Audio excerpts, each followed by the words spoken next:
Le départ d'un employé, d'un collaborateur crée toujours un vide. Puis le réflexe est souvent rapide. Affiche le poste, reçoit des CV, espère que quelqu'un réponde. Mais est-ce qu'il faut vraiment remplacer le poste tel quel ou plutôt revoir ce dont l'équipe a réellement besoin aujourd'hui et demain? Recruter de manière stratégique, c'est pas un luxe, là, c'est un acte de gestion, une occasion de faire un choix cohérent, intentionnel, inspirant. Dans plusieurs organisations, le recrutement est encore vu comme une opération technique. Il faut quelqu'un vite. On réutilise la même fiche de poste, on remplace à l'identique ou parfois on fait même simplement avec ce qui est disponible sur le marché. C'est vrai, le marché actuel est exigeant. Les candidats ne se bousculent pas toujours, puis les profils sont rares.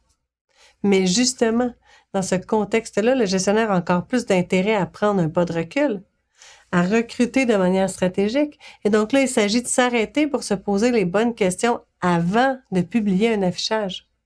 Alors, avant de refaire la même chose qu'on fait d'habitude, voici 5 questions essentielles qu'on pourrait se poser.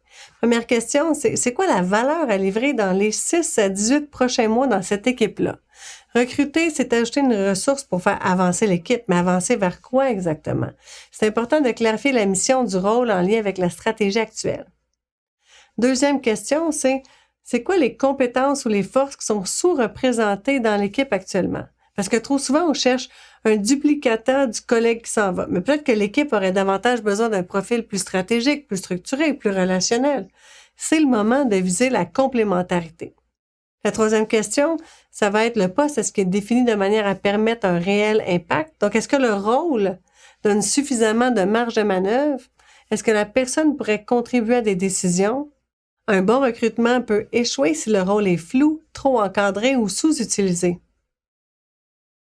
Quatrième question, ce recrutement est-il aligné avec les priorités de l'équipe ou de l'organisation? Donc, c'est utile de vérifier si le poste soutient vraiment les projets en cours ou les objectifs stratégiques ou s'il s'inscrit dans une logique ancienne qu'on n'a pas encore actualisée.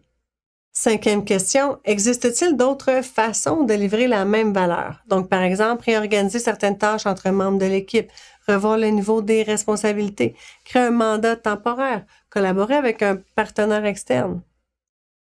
Recruter, ça ne doit pas être la seule option. C'est une option parmi tant d'autres. Il y a peut-être même automatisé qui pourrait fonctionner. Un de mes clients dans le secteur de la logistique devait embaucher un nouveau coordonnateur. Donc, le réflexe, c'est de chercher un profil opérationnel fort. Mais l'organisation savait qu'elle voulait optimiser ses processus internes dans les 2 prochaines années.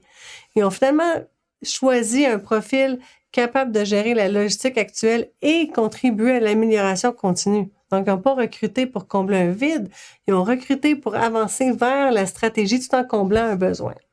Recruter de manière stratégique, c'est transformer un geste qui est souvent automatique dans un choix porteur. C'est pas toujours simple, mais c'est plus payant, moins de roulement, plus d'engagement et surtout des équipes plus cohérentes, plus solides, plus alignées. Avant d'afficher un poste, on pourrait se demander, est-ce que ce recrutement soutient exactement ce qu'on veut bâtir ou est-ce qu'il entretient simplement ce qu'on avait? Et là, si chaque embauche devenait stratégique ou un levier stratégique, qu'est-ce que ça ferait comme différence pour vous?